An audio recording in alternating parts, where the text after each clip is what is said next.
Welcome to the TOEFL Listening section. In this section, you will listen to an academic lecture and then answer questions about what you heard. You may take notes while you listen. You will have time to review your notes before answering the questions. Listen to part of a lecture in a university class. You will hear the lecture only once, so listen carefully. After the lecture, you will answer some questions about what you heard.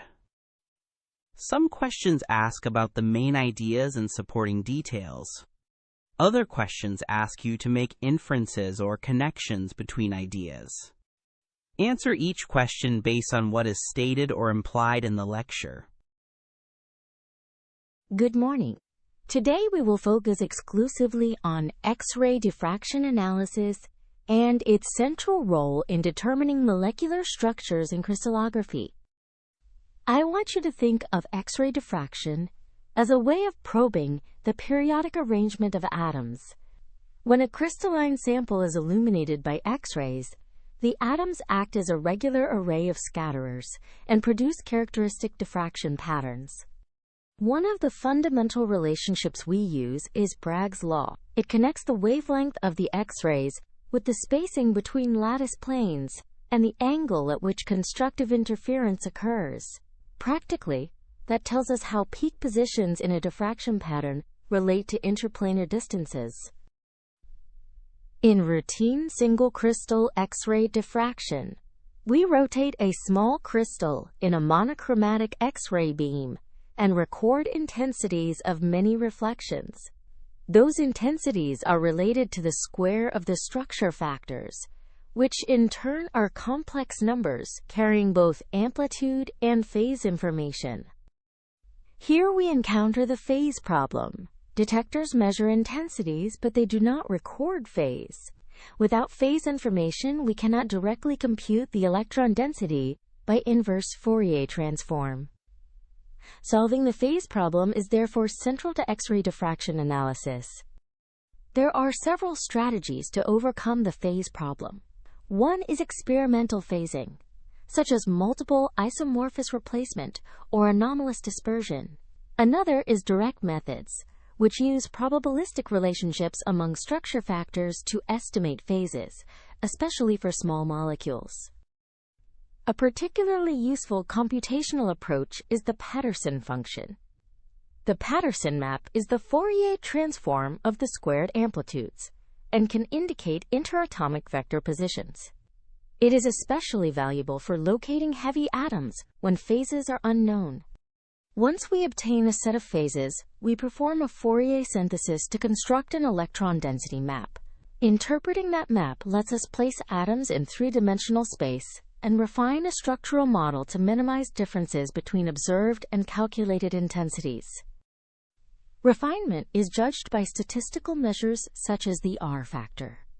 The R factor quantifies the agreement between observed intensities and those calculated from the model. A lower R factor indicates a better fit, though one must also consider validation metrics and chemical plausibility.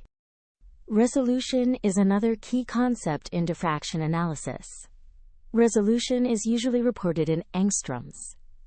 A smaller angstrom number corresponds to finer detail in the electron density and allows more accurate placement of atoms and detection of alternative conformations. There are practical distinctions between single crystal and powder diffraction.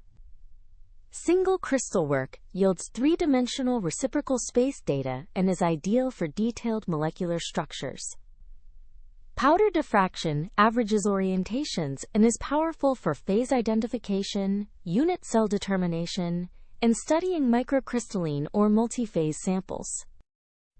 Modern X-ray diffraction relies heavily on high-intensity sources and fast detectors. Synchrotron radiation provides intense, tunable X-rays that improve data quality and enable experiments on tiny crystals or time-resolved studies of structural change during a reaction. Real-world examples highlight these principles. In protein crystallography, the structure of lysozyme was solved by combining multiple isomorphous replacement with careful Fourier synthesis. Pharmaceutical development uses X-ray diffraction to detect polymorphs, since different crystal forms can have very different solubility and stability. In materials science, X-ray diffraction characterizes lattice defects and strain in semiconductor thin films. High-resolution reciprocal space maps reveal subtle distortions. In mineralogy, powder diffraction databases allow rapid identification of unknown samples. To summarize, X-ray diffraction analysis proceeds from measured diffraction intensities through phase determination to Fourier synthesis and model refinement. Each step is critical for accurate molecular structures, and each has specialized methods and software tools. In the next class, we will examine experimental phasing in detail and work through a small protein example. For now, remember the central challenge is converting intensities to an electron density when phases are not directly observed.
Listen again to part of the lecture.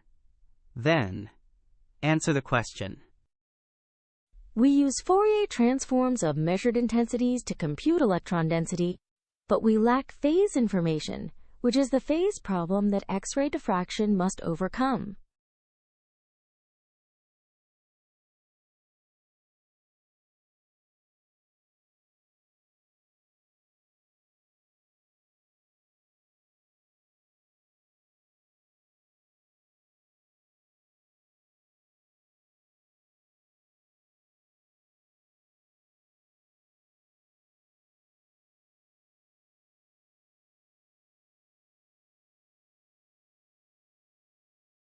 This concludes the listening section.